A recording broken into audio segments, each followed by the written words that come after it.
Yo, what's up guys? So today I'm doing like a little sit down kind of video. I'm gonna be doing how to resell in 2021. I know the year is like basically halfway through, but I thought I might as well get a video out there for you guys this year and then another one next year hopefully. So in this video I'm gonna be just talking about what works for me and ways maybe you guys can improve and take tips from what I do to help you guys grow as well and make as much money as you can just reselling sneakers and clothing possibly, if that's what you're into.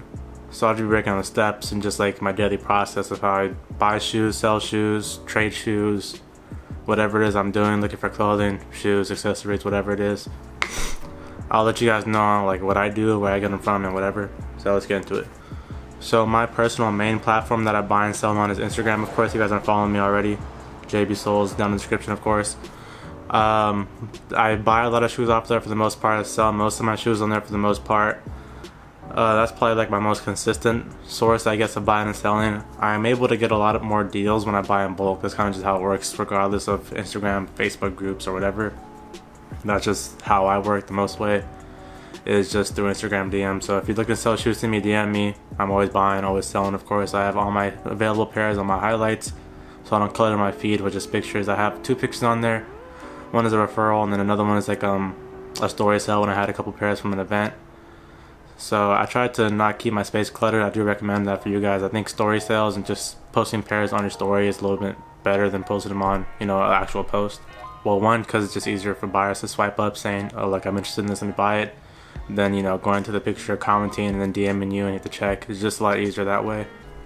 Another place to buy shoes that I buy them from is OfferUp. I do get a lot of shoes locally. What I do is I put the range to 10 miles, and I'll like try to stay within that radius and just find pairs around here locally, and I do a pretty good amount. I get at least like 4 pairs a week, I want to say, minimum from OfferUp.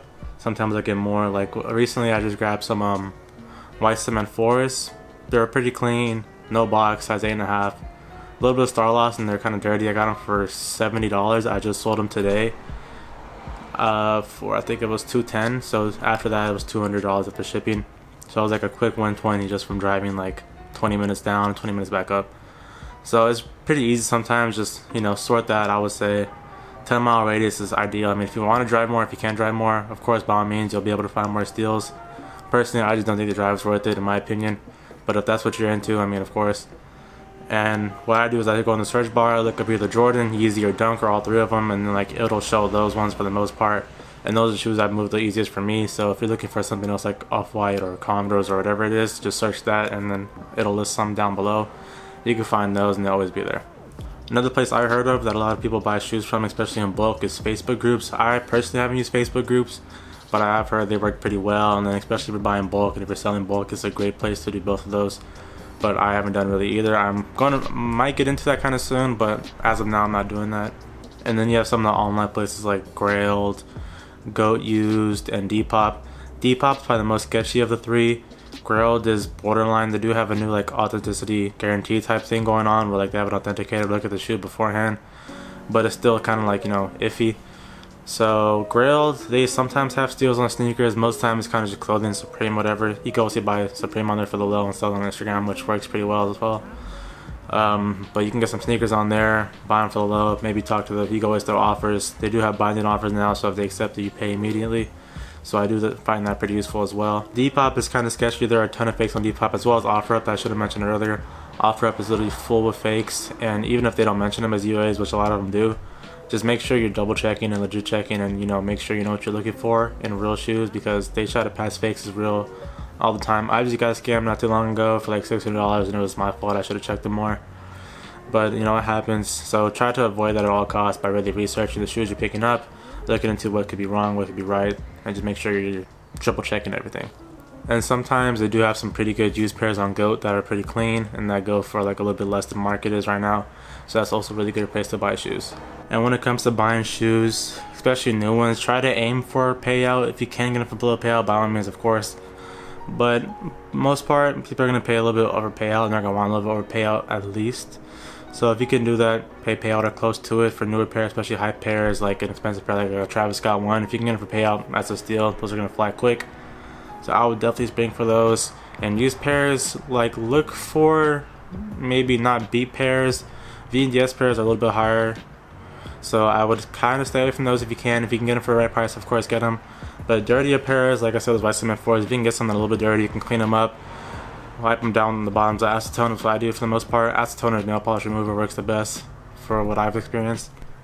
So if the bottom's like completely dirty, just wipe it off and it'll be pretty clean again. Iron out the creases if you know how to do all that. Clean the bottoms with acetone. Put shoe inserts in them to keep the shape, and they should look pretty good in the pictures when you take pictures of them, post them, and hopefully they'll fly.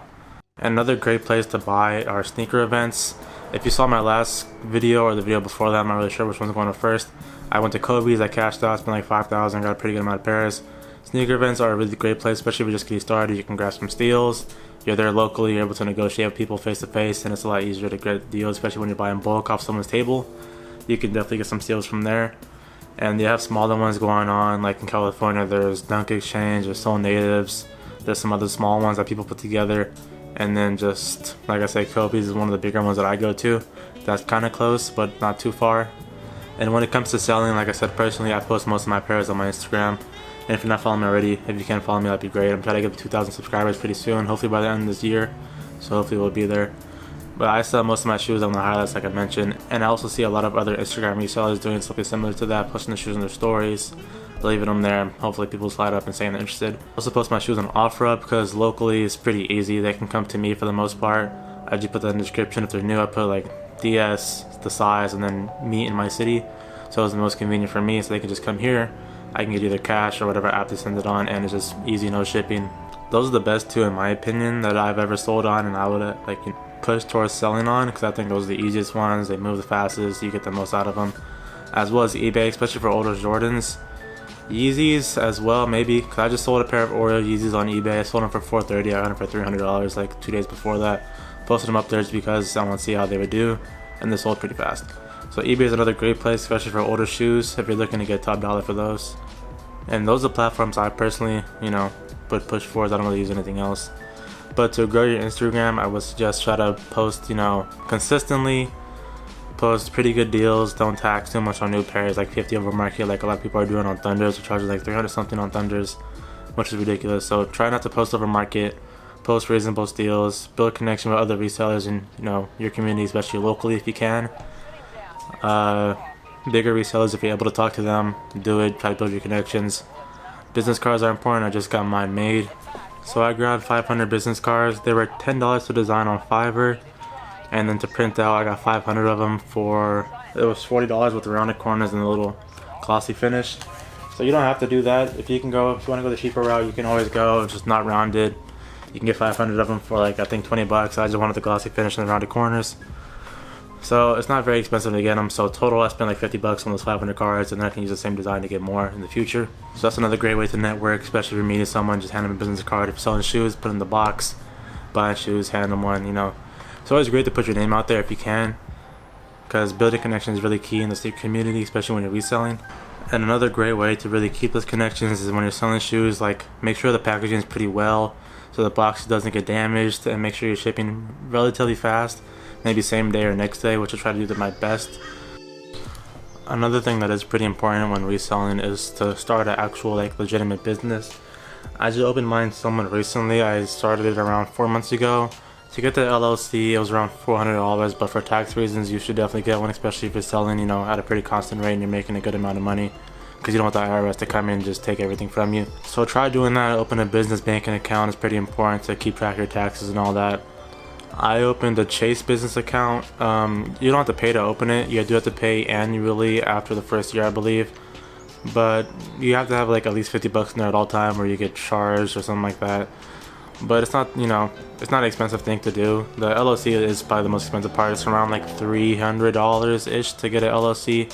You got the paperwork, you print it out, you keep it just for later. Read it over if you want to, which I do. It's pretty important to look over and understand the business aspect of how everything works.